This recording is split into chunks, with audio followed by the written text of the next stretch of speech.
Bonjour à tous, j'espère que vous allez bien ce matin. Une étude de l'IFOP indique que 95% des Français se sentent stressés ou anxieux. Selon une autre étude, Santé publique France, en 2021, 12,5% des personnes âgées de 18 à 85 ans ont vécu un épisode dépressif caractérisé au cours des 12 derniers mois, avec une augmentation notable chez les 18-24 ans, passant de 11,7% en 2017 à 20,8% en 2021. Enfin, l'enquête en classe de 2022 révèle que 14% des collégiens et 15% des lycéens présentent un risque important de dépression. De plus, 24% des lycéens ont déclaré avoir eu des pensées suicidaires au cours des 12 derniers mois. Nous ne vivons certainement pas tous les mêmes difficultés avec la même intensité. Mais je crois qu'à la lumière de ces sondages, j'ai peu de risques de me tromper en disant que chacun de nous a déjà vécu des moments difficiles dans sa vie. Peut-être certains d'entre vous passent actuellement par des temps d'épreuve, source de stress, parfois de panique, de perte de sommeil. Les sources de stress peuvent être nombreuses. La santé, le choix des études, l'avenir professionnel, la situation financière, la peur du lendemain. Vers qui vous tournez-vous lorsque vous traversez des difficultés ? Lorsque vous avez des préoccupations, des choses qui vous tracassent et pour lesquelles vous n'avez pas toujours le contrôle. Le texte que nous allons étudier ce matin nous encourage à ne pas porter seul tout le poids de nos fardeaux, quels qu'ils soient. Mais avant de le découvrir, laissez-moi vous poser quelques questions. Croyez-vous en Dieu ? Et si vous êtes là ce matin, je présume que oui. Si oui, qui est votre Dieu ? Connaissez-vous qui est votre Dieu ? Croyez-vous qu'il est assez puissant pour prendre soin de vous ? Croyez-vous en ses promesses ? A-t-il la capacité de les accomplir ? Est-il fidèle pour les accomplir ?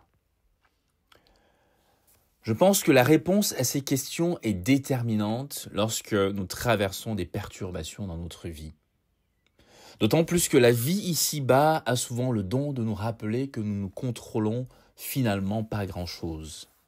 Et parfois, sans y être préparés, nos plans tombent à l'eau.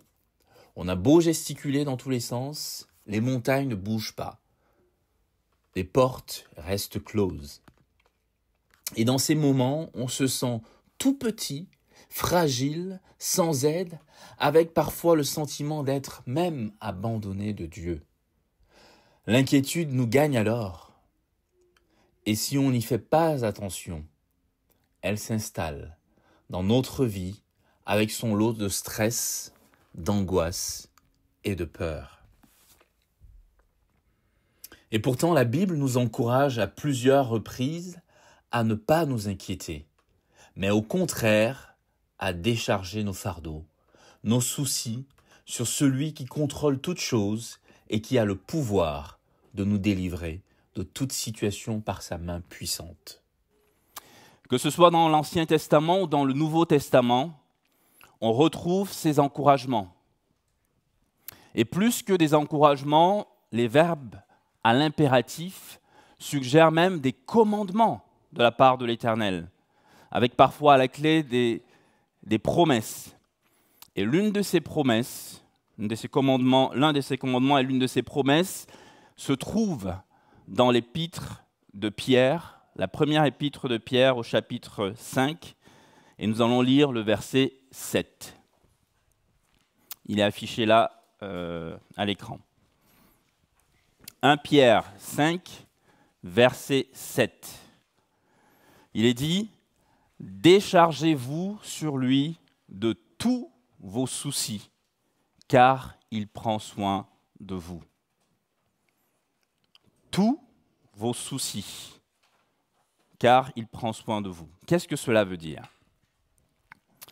Supposons que l'on vive dans un petit pays et qu'on se fasse attaquer par une grande armée, un pays puissant, qui vient nous asservir, nous détruire. Et cette perspective, je pense, engendrerait assurément une situation de stress, d'angoisse et d'anxiété chez nous, ce qui est tout à fait normal. Maintenant, supposons qu'à côté de nous, un pays voisin, nous avons ce pays voisin qui est plus puissant encore que notre ennemi, qui a une grande armée avec des moyens encore plus importants, plus impressionnants. Et le président de ce pays a promis de nous apporter son aide, de nous protéger si nous sollicitons son aide.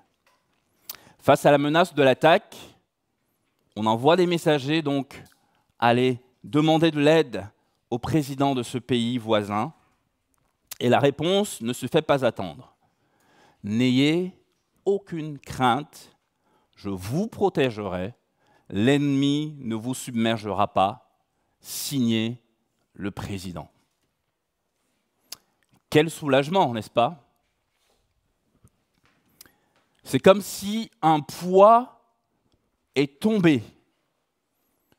Enfin, si vous faites assez confiance en la parole de ce président pour vous venir en aide. Donc, que signifie cette expression « se décharger », décharger son fardeau sur le président de ce pays voisin?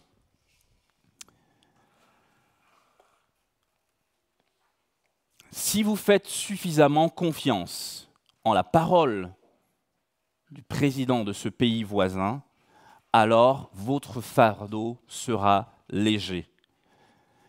Il y a toujours la menace de l'invasion, il y a toujours la menace de l'ennemi, mais vous n'aurez plus à porter ce fardeau tout seul, car vous avez désormais à vos côtés quelqu'un qui prend soin de vous et qui a la capacité de vous protéger. Mais si je ne fais pas suffisamment confiance au président de ce pays, mon fardeau reste. Ma crainte grandit au fur et à mesure que le temps passe et que l'ennemi avance. Parce que je vais devoir me préoccuper tout seul de trouver moi-même la solution à mon problème. Sauf que bien souvent, je n'ai pas la solution.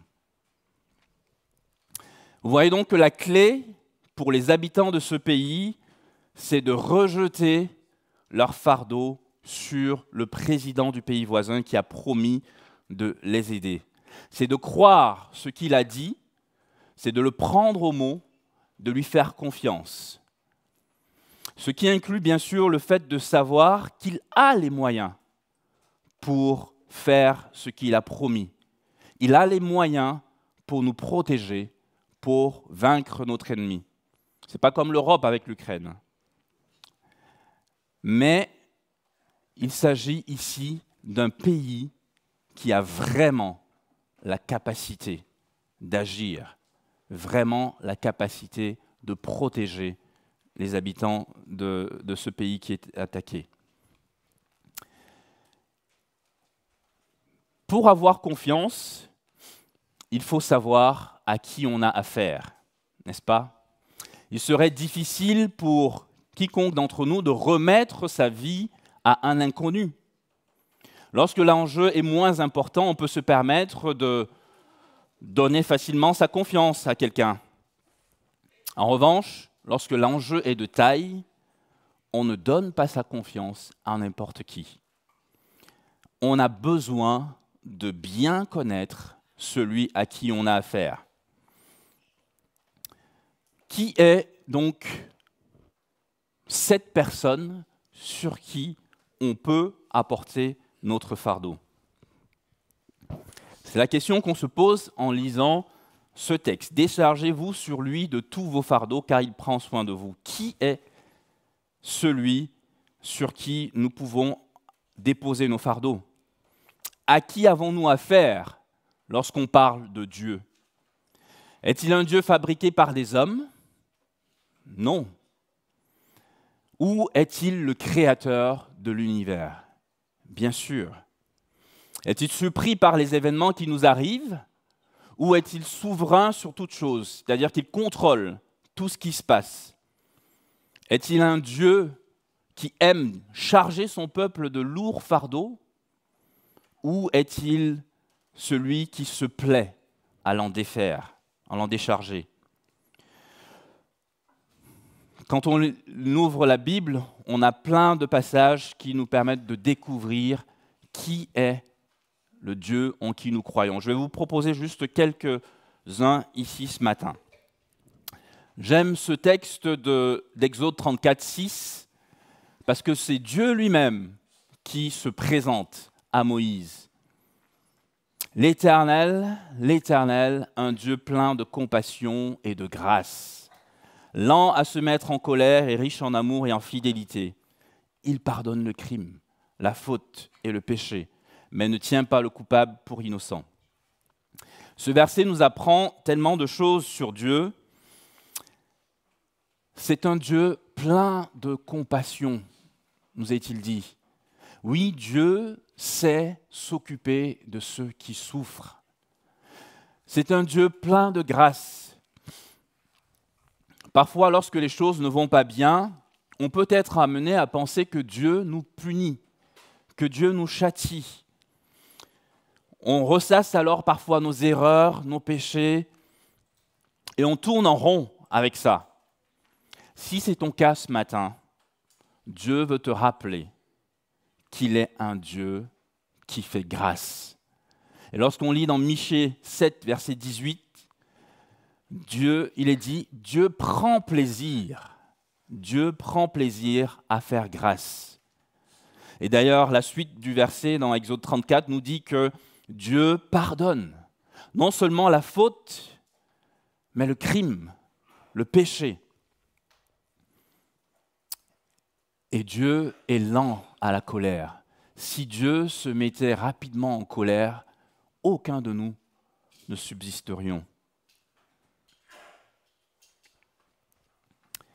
Dieu est riche en amour, pas simplement aimant, mais riche en amour, à tel point que la Bible nous le dit à plusieurs reprises, que Dieu est amour, tout simplement. Il est riche en fidélité. Vous avez été infidèle envers Dieu, cela ne changera rien en sa nature. Il demeure fidèle. Voilà comment le Dieu en qui nous croyons se présente lui-même à Moïse. Plus étonnant encore, la Bible nous dit que ce grand Dieu-là n'a pas besoin d'être servi par nous, mais qu'il se plaît à servir son peuple, à prendre soin de nous. Il se glorifie même à le faire. Regardons ensuite quelques versets. Acte 17, 25.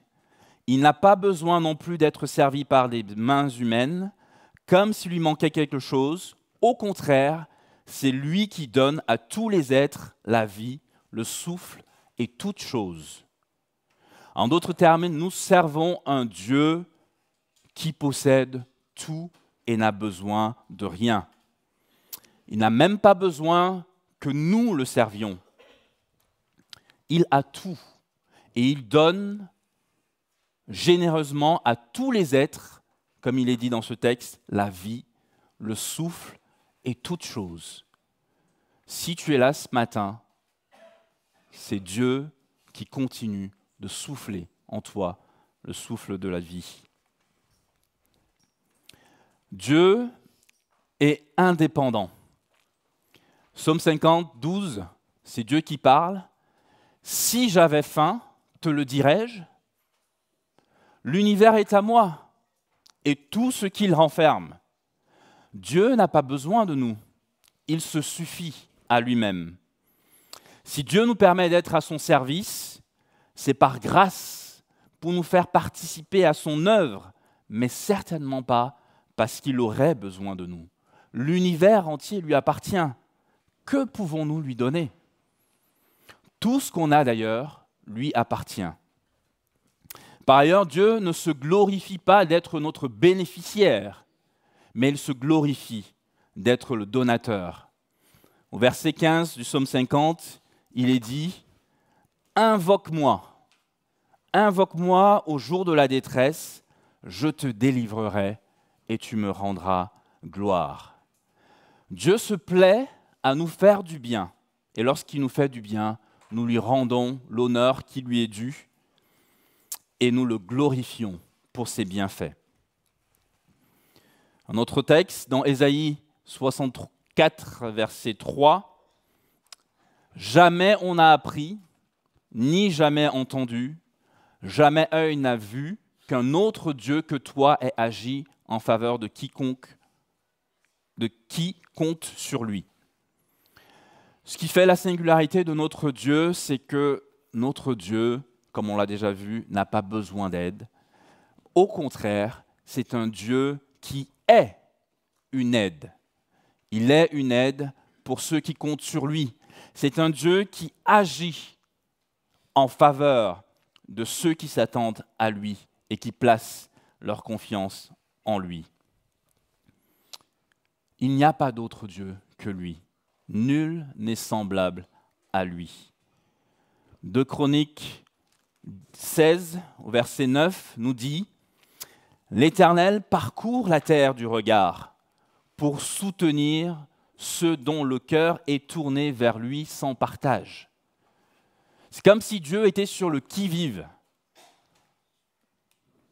Il regarde la terre, prêt à soutenir ceux qui espèrent en lui, ceux qui mettent sa confiance en lui. Dieu se plaît à démontrer sa puissance pour nous, envers nous, et non contre nous, si nous nous humilions devant lui et si nous lui faisons confiance. Un autre texte, Marc 10, verset 45. Ah, j'ai sauté.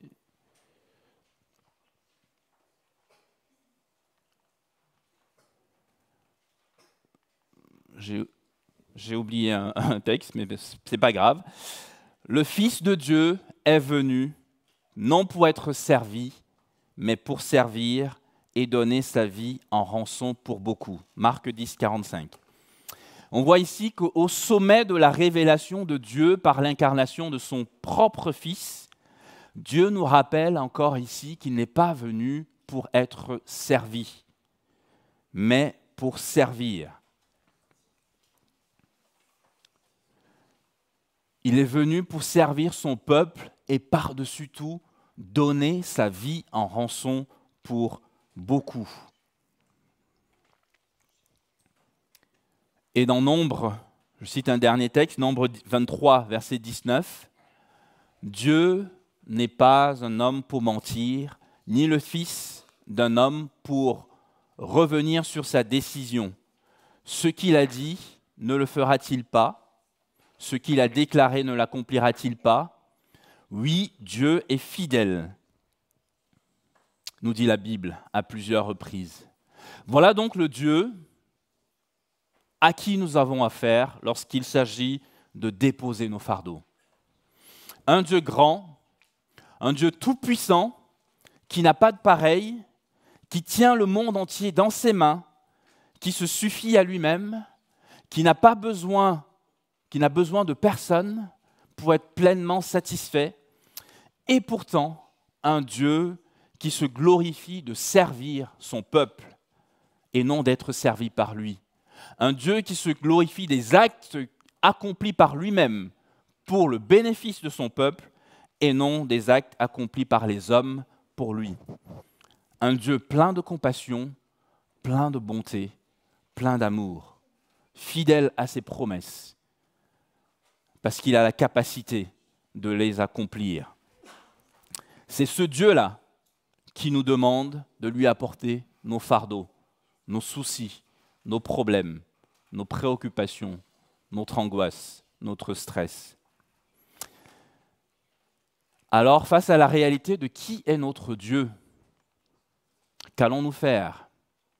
Est-ce que, comme les habitants de cette ville, nous allons faire appel à son aide? Ou est-ce que, lorsque nous traversons des difficultés, nous allons essayer de nous dépatouiller tout seuls?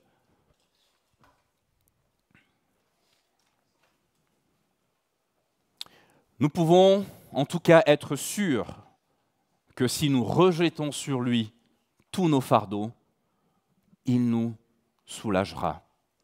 Et pour ça, nous devons lui faire confiance. Nous devons nous appuyer sur toutes ses promesses à notre égard concernant les temps difficiles que nous pouvons vivre. Je ne sais pas si vous l'avez noté, mais le commandement de décharger sur lui tous nos soucis, dans le texte que nous avons lu, est précédé de l'affirmation que Dieu est puissant, et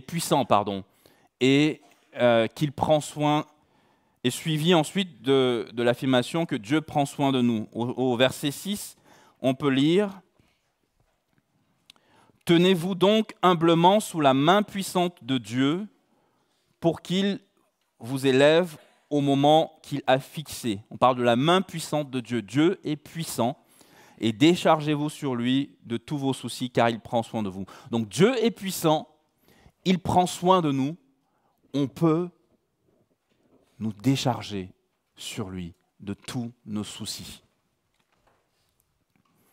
Se décharger sur lui de tous nos soucis signifie par conséquent faire confiance en sa puissance et faire confiance en sa capacité de prendre soin de nous lorsque nous traversons des situations compliquées. Faire confiance à Dieu dans notre situation, ce n'est pas de l'insouciance, ce n'est pas faire l'autruche, ce n'est pas ignorer les réalités de nos problèmes, mais c'est choisir de les affronter avec Dieu, avec l'assurance qu'il est avec nous dans la tempête et qu'il est plus grand que la tempête. S'abandonner à Dieu dans l'épreuve, c'est le laisser être Dieu. Lorsque vous lâchez prise, vous laissez tout entre les mains de Dieu et cela vous aide à combattre l'anxiété, les inquiétudes. Cependant, lâcher prise n'est pas toujours facile pour nous, n'est-ce pas? On veut tout contrôler, tout maîtriser, tout diriger. Et parfois, on laisse souvent le volant de notre vie à Christ, mais ensuite, on fait comme ma femme. Elle n'est pas là? Non, tu vas trop vite, ralentis, tourne à gauche, tiens le volant, Charlie.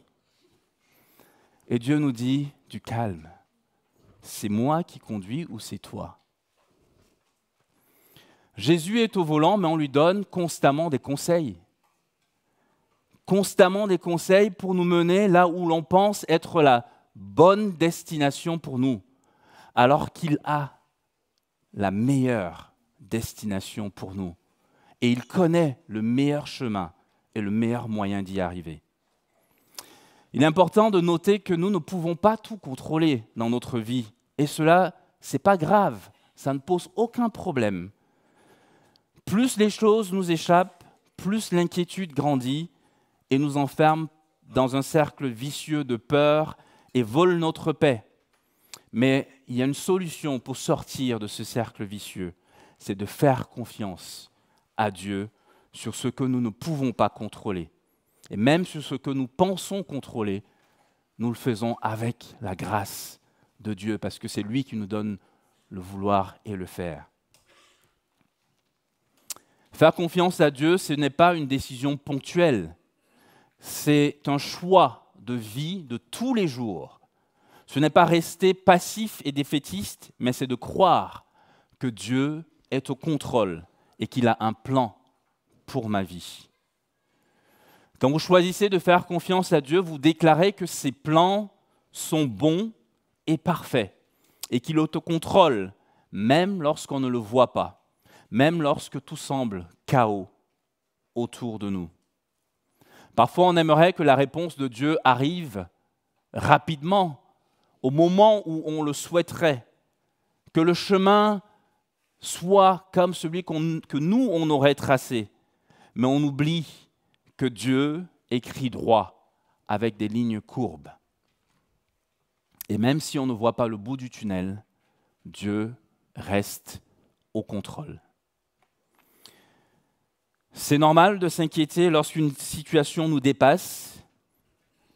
Le stress a du bon dans un sens s'il nous pousse à l'action, mais s'il nous paralyse et nous enferme dans l'inquiétude permanente, nous devons nous en défaire.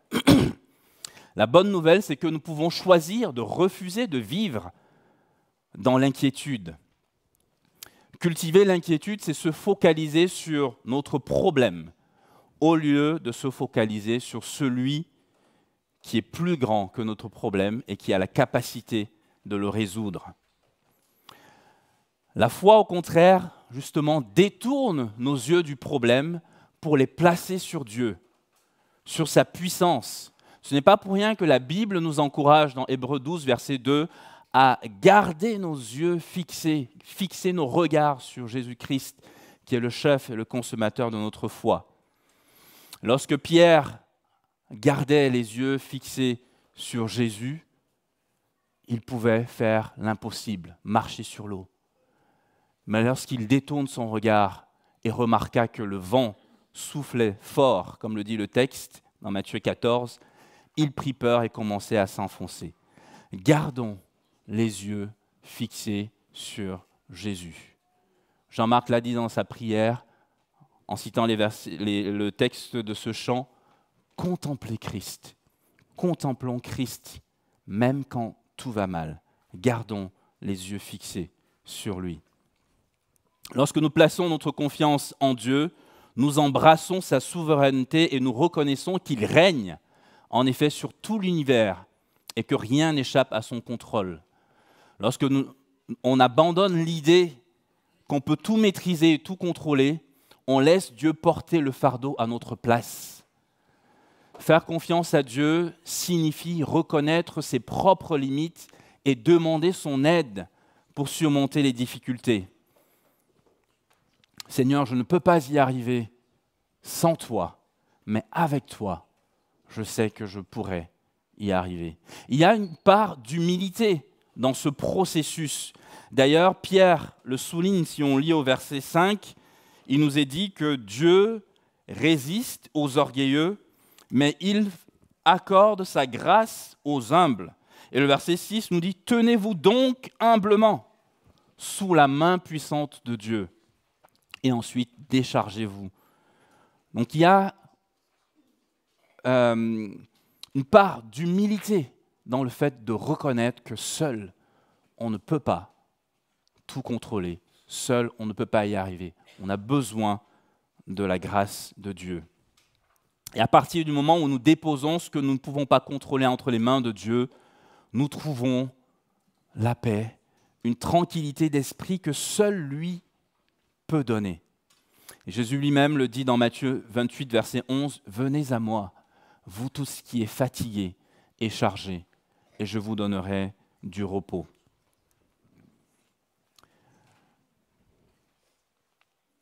Nous pouvons également nous rappeler des promesses de Dieu à notre égard quand arrive l'épreuve. C'est son job de prendre soin de nous et il se glorifie en le faisant. Et il nous a donné dans sa parole plusieurs promesses auxquelles nous pouvons nous appuyer. Et Dieu est puissant pour les accomplir. Lorsque survient l'épreuve ou la crainte face à une situation difficile, je peux prendre exemple, notamment sur Jérémie, dans les lamentations de Jérémie. Il se lamente et il se rappelle à soi-même. Jérémie 3, 21, lamentation de Jérémie 3, 21, se rappeler à soi-même les raisons pour lesquelles j'aurai encore de l'espérance. Non, les bontés de l'Éternel ne sont pas épuisées, ne sont pas à leur terme, et ses tendresses ne sont pas épuisées. Chaque matin, elles se renouvellent. Oui, ta fidélité est grande. L'Éternel est plein de bonté pour ceux qui lui font confiance, pour ceux qui se tournent vers lui. Il est bon d'attendre en silence la délivrance que l'Éternel opérera. Et la Bible regorge de nombreuses promesses sur lesquelles je peux m'appuyer. Je vais simplement les afficher là et les lire sans commenter. Mais Dieu est avec nous et il est un secours. Ésaïe 41, 10. Ne sois pas effrayé car je suis avec toi. Ne sois pas angoissé car moi je suis ton Dieu. Je t'affermis, je viens à ton secours. Pour sûr, je te soutiens de mon bras droit qui fait justice. Au verset 13, c'est moi l'Éternel ton Dieu qui empoigne ta main droite et qui te dit, n'aie pas peur, je viens moi-même à ton secours. Dieu est un secours. Psaume 46, versets 2 à 4. Mets ta confiance. Ah, j'ai sauté. Ah, il y a des choses qui ont sauté. On reviendra sur le psaume 37. Psaume 46, versets 2 à 4. Dieu est un rempart, il est un refuge, un secours toujours offert lorsque survient la détresse. Aussi ne craignons rien quand la terre est secouée, quand les montagnes s'effondrent, basculant au fond des mers, quand grondant et bouillonnant, les flots des mers se soulèvent et ébranlent les montagnes. Psaume 46, 2 à 4. Dieu agit en notre faveur. Psaume 37. Mets en l'Éternel toute ta confiance. Verset 5. C'est à l'Éternel qu'il te faut remettre tout ton avenir. Aie confiance en lui et il agira. Verset 7. Demeure en silence devant l'Éternel. Attends-toi à lui. Dieu délivre quand nous passons par des temps de détresse et nous l'avons déjà vu. Invoque-moi au jour de la détresse dans le psaume 50, verset 15 que nous avons lu tout à l'heure. Je te délivrerai et tu me glorifieras. Et Dieu prend soin de nous. Psaume 55, verset 23. Rejette ton fardeau sur l'Éternel. Il prendra soin de toi. Il ne laissera pas le juste s'écrouler pour toujours. C'est exactement le même commandement qu'on retrouve dans 1 Pierre 5, verset 7. Déchargez tous vos soucis sur lui.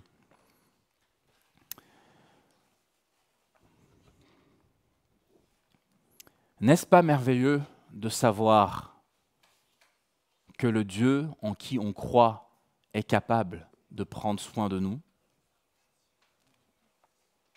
En tout cas, pour moi, ça me fait du bien de savoir que quand je souffre, quand je passe par les temps difficiles, je ne suis pas seul et que Dieu prend soin de moi, qu'il se plaît à prendre soin de moi. Et parce que Dieu a promis de prendre soin de moi, je peux me décharger sur lui de tous mes fardeaux. Je peux rejeter sur lui tous mes soucis. Le texte dit tous nos soucis. Ça veut dire que Dieu ne minimise pas notre souffrance. Quel que soit ce que vous vivez en ce moment, vous pouvez l'apporter au pied de la croix. Je peux librement venir à Dieu si je suis fatigué et chargé. Et pour sûr, il me donnera du repos. Et si la délivrance tarde à venir, je peux continuer quand même, malgré tout, à m'attendre à lui en silence. Même si elle ne vient pas sur cette terre, elle viendra. Mais en attendant, si par sa grâce je suis capable de venir humblement me reposer sur ses promesses, alors il prendra soin de moi. Il réduira ma charge mentale et me soulagera d'un lourd fardeau. Alors je pourrais dire comme le psalmiste, même quand je marche dans l'ombre de la vallée de la mort, je ne craindrai aucun mal. Si donc je sais qui est mon Dieu, celui sur qui je peux déposer librement mes fardeaux, si je sais quelles sont les promesses qu'il a faites à mon égard, si je sais qu'il est tout-puissant pour les accomplir et qu'il se plaît à me secourir, pourquoi m'inquiéter outre mesure? Je vous laisse regarder les versets de Philippiens 4, 6 et Matthieu 6, 27, où Jésus nous dit « De toute façon, qui d'entre vous peut, par ses inquiétudes, ajouter ne serait-ce que quelques instants à la durée de sa vie ?» Alors, chaque fois que nous passons par des temps difficiles, nous avons le choix. Soit cultiver l'inquiétude et se focaliser sur notre problème, au lieu de se focaliser sur celui qui a les ressources pour les résoudre, soit cultiver la foi, la confiance en Dieu, qui détourne justement nos yeux du problème pour les placer sur Dieu, qui a la puissance pour nous délivrer. C'est un choix de tous les jours, c'est un choix de vie de tous les jours. Refusons de vivre dans l'inquiétude et choisissons la confiance en Dieu. Amen. Je vous propose de prendre un temps de réflexion et pendant ce temps, nous allons écouter un chant qui nous encourage justement à placer notre confiance en Dieu.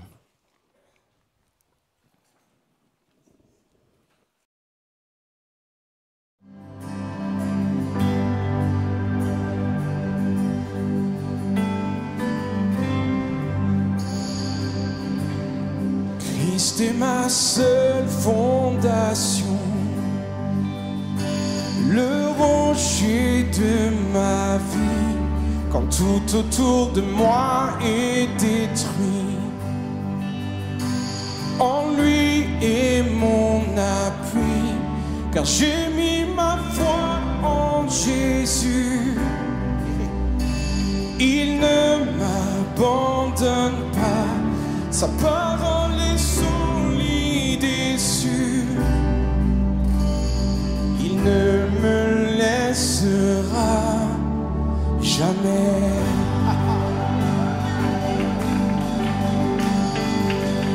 J'ai sa joie même dans le chaos. J'ai sa joie dans le chaos. J'ai sa paix qui me soutient. Je peux déposer mon fardeau, car il me tient dans sa main. J'ai bâti ma vie sur Jésus. Il ne m'abandonne pas. Sa parole est solide et sûre. Il ne me laissera jamais. Jamais. Il ne faillira jamais. Il ne faillira jamais. Jamais. Jamais. Il ne faillira jamais. Il ne faillira. Rechantons, Christ est ma seule. Christ est ma seule fondation.